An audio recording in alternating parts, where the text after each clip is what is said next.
ഇതാണ് കേട്ടോ KSRTCയുടെ ആ ആദ്യത്തെ മുത്തച്ഛൻ വണ്ടി. അതിനെ നെറ്റിപ്പട്ടമൊക്കെ കെട്ടി അലങ്കരിച്ചങ്ങനെ നിർത്തിയിരിക്കുകയാണ്. അതിൻ്റെ എൻജിൻ സംവിധാനത്തെ നമുക്കിവിടെ കാണാം. അതേപോലെ അതിൻ്റെ piston movements, gear changing systems, അതുപോലെ ഗിയർ ബോക്സ്, ഇതിനെയൊക്കെ നേരിട്ട് കാണാനും മനസ്സിലാക്കാനും കഴിയുന്ന ഒരു എക്സ്പോ കനകക്കുന്നിൽ നടക്കുകയാണ് കേട്ടോ. KSRTC MVD moto expo 2025. അവിടെയാണ് നമ്മളിപ്പോൾ ഉള്ളത്. ആ കാഴ്ചകളെ കാണാനാണ്. ആരും സ്കിപ്പ് ചെയ്യാതെ വീഡിയോ ഫുള്ള് കാണണം കേട്ടോ. നമ്മുടെ മറ്റേ ചാനലിൽ, അതായത് സാഫ്രോൺ മീഡിയയിൽ കഴിഞ്ഞ 2-3 ദിവസം മുമ്പ് പുതിയ വാഹനങ്ങളുടെ ഫ്ലാഗ് ഓഫ് കണ്ടായിരുന്നു. സ്വിഫ്റ്റ് വോൾവോ വാഹനങ്ങളുടെ. അന്നേ ഞാൻ മനസ്സിൽ കരുതിയതാ ആ ഏറ്റവും പഴയ വാഹനം മുതൽ അവരൊരു എക്സ്പോ നടത്തിയിരുന്നെങ്കിൽ എന്ന്. അതതാ നടപ്പിലായിരിക്കുകയാണ് കേട്ടോ.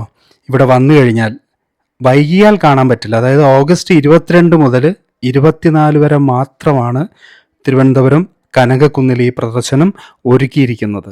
നമുക്ക് KSRTCയുടെ ഏറ്റവും പൂർവമായ പഴയകാല സംവിധാനങ്ങളിലെ ഏറ്റവും ശ്രേഷ്ഠമായിട്ടുള്ള വാഹനങ്ങളുണ്ട്.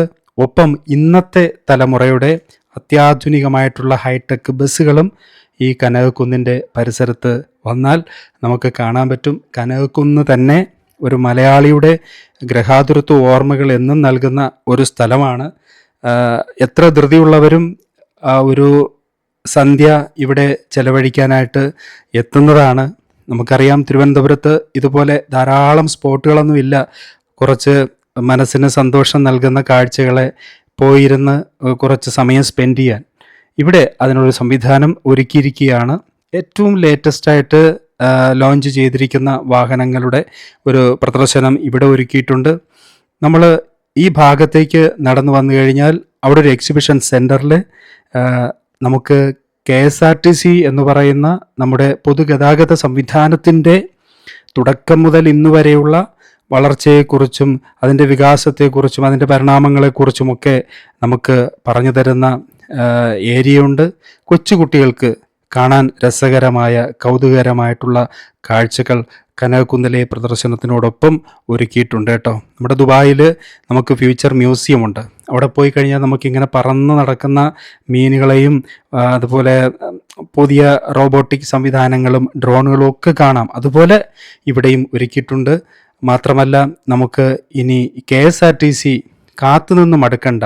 ഒരു ആപ്പ് ഡൗൺലോഡ് ചെയ്ത് KSRTC കാർഡ് ഉപയോഗിച്ചൊക്കെ നമുക്ക് KSRTC യാത്ര കൂടുതൽ സൗകര്യപ്രദമാക്കാം. ഇവിടെ വന്നു കഴിഞ്ഞാൽ ഇവർ നമുക്ക് നന്നായി ഇതിൻ്റെ എൻജിൻ എങ്ങനെയാണ് പ്രവർത്തിക്കുന്നത് എന്ന് വിവരിച്ചു തരും. അതിനുള്ള ആൾക്കാർ സർവ്വതാ തയ്യാറായി അവിടെ നിൽപ്പുണ്ട്. ഒരുപക്ഷെ എനിക്ക് തോന്നുന്നു നമ്മുടെ ഗതാഗത വകുപ്പ് മന്ത്രി അദ്ദേഹത്തിൻ്റെ നേരിട്ടുള്ള നിർദ്ദേശങ്ങൾ ഒരുപക്ഷെ എല്ലാ മേഖലയിലും ഈ KSRTCയുമായി ബന്ധപ്പെട്ട എല്ലാ മേഖലയിലും നൽകുന്നുണ്ട്. ആ മോണിറ്ററിംഗ് ഉണ്ട്. ആ ഒരു ആരോ കരുതലിനുണ്ട് എന്നുള്ള ബോധ്യത്തിലാണ് ജീവനക്കാർ നിൽക്കുന്നത്. മുൻപൊക്കെ നമ്മളവിടെ ചെന്ന് കഴിഞ്ഞാൽ ഏതെങ്കിലും രീതിയിൽ KSRTC ഓഫീസുകളിൽ ചെന്ന് കഴിഞ്ഞാൽ KSRTC ബസ്സിൽ കയറിയാലൊക്കെ വളരെ മോശമായിട്ട് നമ്മളോട് ഇടപെടുന്ന ജീവനക്കാർ ഉണ്ടായിരുന്നു. അതെന്നും ഒരു പരാതിയായിരുന്നു. KSRTC ജീവനക്കാരുടെ അരഗൻ്റ് ആയിട്ടുള്ള പെരുമാറ്റം, അതിൻ്റെ മാനസികമായ ബുദ്ധിമുട്ട് അനുഭവിക്കാത്തവർ ഒരുപക്ഷെ ആരും ഉണ്ടാവില്ല. ഈ ഞാനുമില്ല.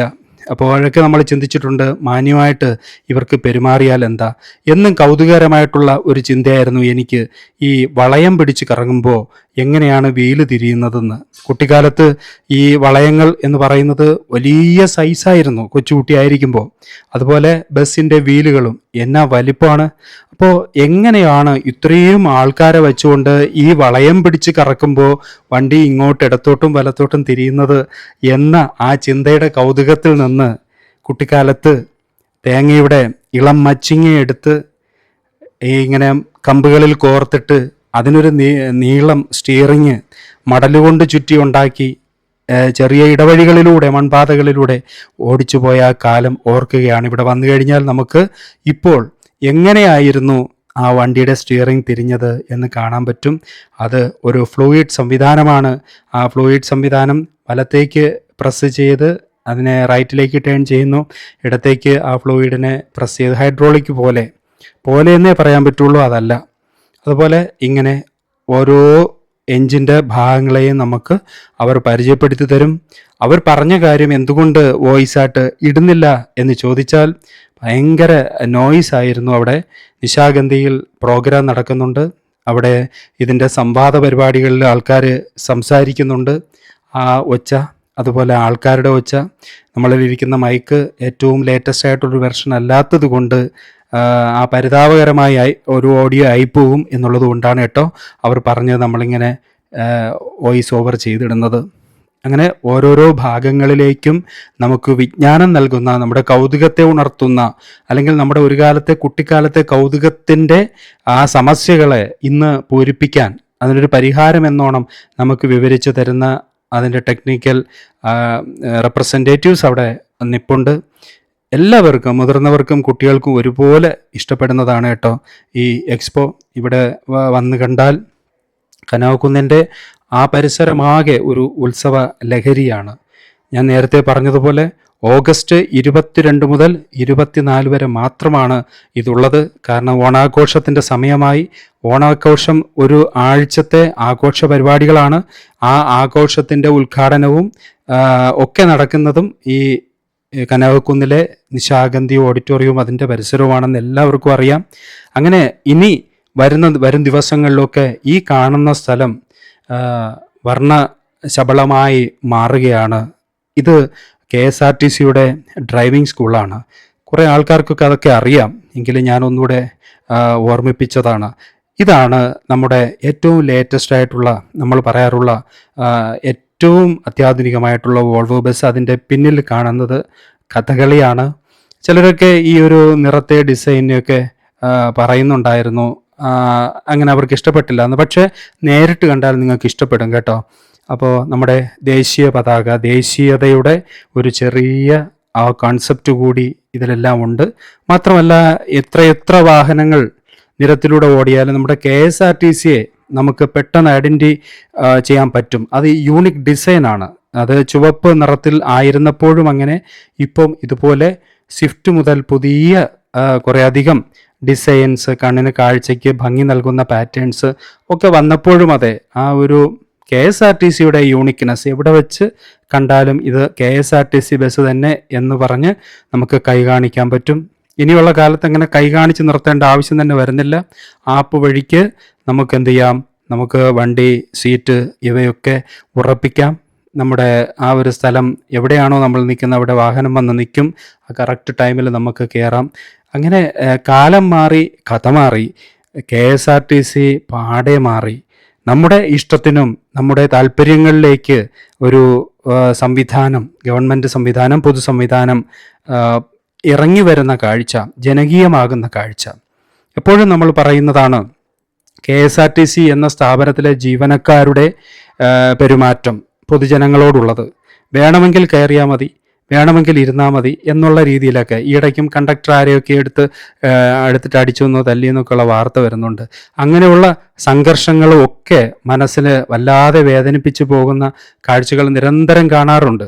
അങ്ങനെ അതെല്ലാം മാറി ഒരുപക്ഷെ ജീവനക്കാരൊക്കെ വരുന്ന ഓരോ യാത്രക്കാരനും അല്ലെങ്കിൽ യാത്രക്കാരിയും നമ്മുടെ അതിഥികളാണ്.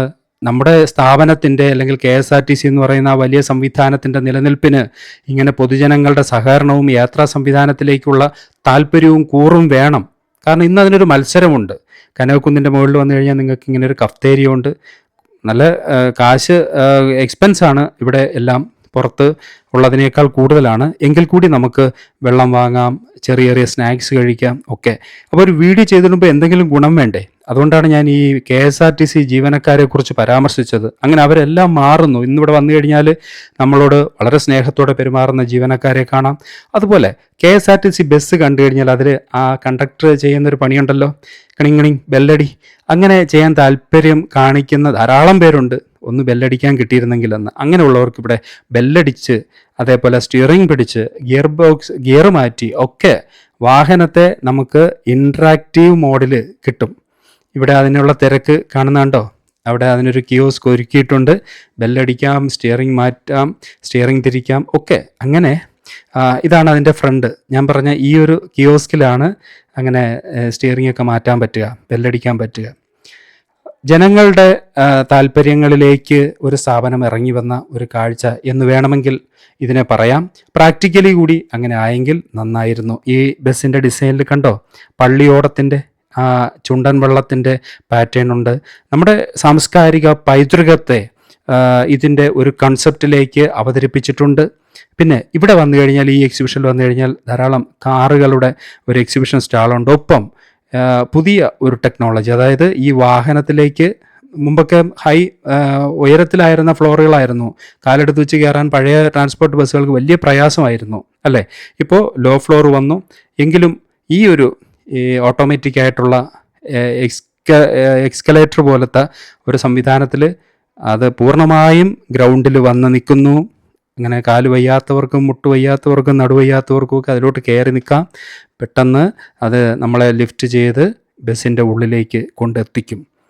നല്ല രസമല്ലേ ഇങ്ങനെയുള്ള കാഴ്ചകളൊക്കെ. ഒരുപക്ഷെ മുതിർന്നവർക്ക് ഇതൊക്കെ അറിയാമെന്നുള്ളത് കൊണ്ട് അവർക്കിതിലൊന്നും കൗതുകം ഉണ്ടാവില്ല, താല്പര്യം ഉണ്ടാവില്ല. പക്ഷേ ഒരു 10-18 വയസ്സിന് താഴെ പ്രായമുള്ള കുട്ടികൾക്ക് അവരെയും കൊണ്ട് ഈ കാഴ്ചകളൊക്കെ കാണിച്ചു കഴിഞ്ഞാൽ അവർക്ക് ഇതിലൊക്കെ കൗതുകമുണ്ടാകും.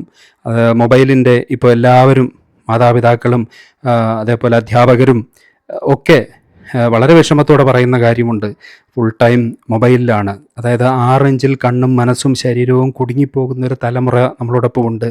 അവരെ ഇതിൻ്റെ ഈ കാഴ്ചകളിലേക്ക് കൊണ്ടുവന്നു കഴിഞ്ഞാൽ മൊബൈലിൻ്റെ ഔട്ട്സൈഡിൽ ചലിക്കുന്നൊരു ലോകമുണ്ടെന്നും അതാണ് ബ്രെയിനിൻ്റെ വളർച്ചയ്ക്ക് കാരണമാകുന്നത് എന്നും അവർക്ക് ബോധ്യപ്പെടും. മറ്റത് 6 ഇഞ്ച് സ്ക്രീനിൽ കാണുന്ന കാഴ്ചകളിൽ മാത്രം കുടുങ്ങി ബ്രെയിനിൻ്റെ വളർച്ച മുരടിച്ച് ഫിസിക്കൽ ഗ്രോത്ത് ഇല്ലാണ്ടായി മാനസികമായി തകർന്ന് തരിപ്പണമായി കൊണ്ടിരിക്കുന്ന ആ തലമുറകളെ കൈപിടിച്ച് ഇതുപോലെ പുറത്തേക്ക് എത്തിക്കാൻ പറ്റണം. ഇത് മെനഞ്ഞാന്ന് നമ്മുടെ മറ്റേ ചാനൽ സാഫ്രോൺ മീഡിയയിലിട്ട വീഡിയോയുടെ ഒരു ഭാഗമാണ്. അന്ന് KSRTC ബസ്സിൻ്റെ ഫ്ലാഗ് ഓഫ് നടന്നത് ആനേറ വെച്ചാണ്. നമ്മൾ ആ വീഡിയോയ്ക്ക് വൻ സ്വീകാര്യതയാണ് കിട്ടിയത്. അതുകൊണ്ടാണ് ഈ എക്സ്പോ ഷൂട്ട് ചെയ്യാനായിട്ട് ഞാൻ വന്നത്. ഞാൻ പറഞ്ഞ കാര്യങ്ങളിൽ എന്തെങ്കിലുമൊക്കെ തെറ്റുണ്ടെങ്കിൽ എന്നോട് എൻ്റെ പ്രേക്ഷകർ സദയം ക്ഷമിക്കുക. നന്മകൾ ഉണ്ടാവട്ടെ, സമൂഹത്തിൽ മാറ്റം വരട്ടെ. അതുപോലെ ഒരു കാര്യം കൂടി, ഞാനിവിടെ ഇങ്ങനെ തളർന്ന് വീഡിയോ എടുത്ത് കുറേ കറങ്ങി തളർന്നിരുന്ന സമയത്ത് ഈ വേസ്റ്റുകളൊക്കെ പറക്കുന്ന ഒരു ചേച്ചി അവിടെ ഇരിപ്പുണ്ടായിരുന്നു. ഈ കുനിഞ്ഞും നോന്നും നടുവേദനിച്ച് വയ്യ എന്ന് പറയുന്ന കേട്ടു. ഞാൻ ദുബായിൽ കണ്ടൊരു കാഴ്ച, ഇങ്ങനെ ഈ വേസ്റ്റ് പറക്കിയിടാൻ ഒരു ലോങ് സ്റ്റിക്കുണ്ട്, അതിൽ പ്ലെയർ പോലത്തെ ഒരു ഹാൻഡുണ്ട്. അതിന് അവർ കുനിയൊന്നും വേണ്ട, എന്ത് വസ്തുവും ഇങ്ങനെ ഈ സ്റ്റിക്ക് പിക്ക് ചെയ്ത് എടുത്ത് ബോക്സിലിടും. ബോക്സും അതുപോലെ വീലുള്ളതാണ്. അങ്ങനെയൊക്കെയുള്ള സംവിധാനം ഇവർക്ക് കൂടി ഈ ട്രാൻസ്പോർട്ട് വകുപ്പിൽ അവിടെ ജോലി ചെയ്യുന്ന സ്വീപ്പേഴ്സിന് നൽകണമെന്ന് അപേക്ഷിക്കുന്നു. ആ ഒരു സ്റ്റിക്കിന് 650 രൂപയിൽ 650 കാണുന്നുള്ളൂ വിലയായിട്ട്, ആമസോണിലുണ്ട്. അതുപോലെ വീലുള്ള വലിച്ചുകൊണ്ട് പോകാൻ പറ്റുന്ന ബാസ്ക്കറ്റ്. അപ്പോൾ കുനിയും വരികയും വേണ്ട, നിവർന്ന് നിന്ന് തന്നെ കൈകൊണ്ടെടുക്കുകയും വേണ്ട. ഗ്ലൗസ് ഇട്ട് എടുക്കുമ്പോഴൊക്കെ കൈ വേർക്കും, അത് കാരണം അവർ ഗ്ലൗസ് ഇടില്ല. അപ്പോൾ അവരുടെ കൂടി സേഫ്റ്റി നോക്കണ്ടേ, നമ്മുടെ അമ്മമാരും പെങ്ങന്മാരും ഒക്കെ അല്ലേ. അങ്ങനെ എല്ലാ മേഖലകളിലൂടെയും കണ്ട കാഴ്ചകളിൽ നമ്മുടെ സാഫ്രോൺ ഫാക്ട്സ് എന്ന് പറയുന്ന ഈ കുഞ്ഞു ചാനലിന് മനുഷ്യത്വപരമായിട്ട് ഇടപെടാൻ കഴിയുന്നു എന്നതിൽ സന്തോഷമുണ്ട്. കാഴ്ചകൾ കൂടെ ഉണ്ടായിരുന്ന എല്ലാവർക്കും നന്ദി.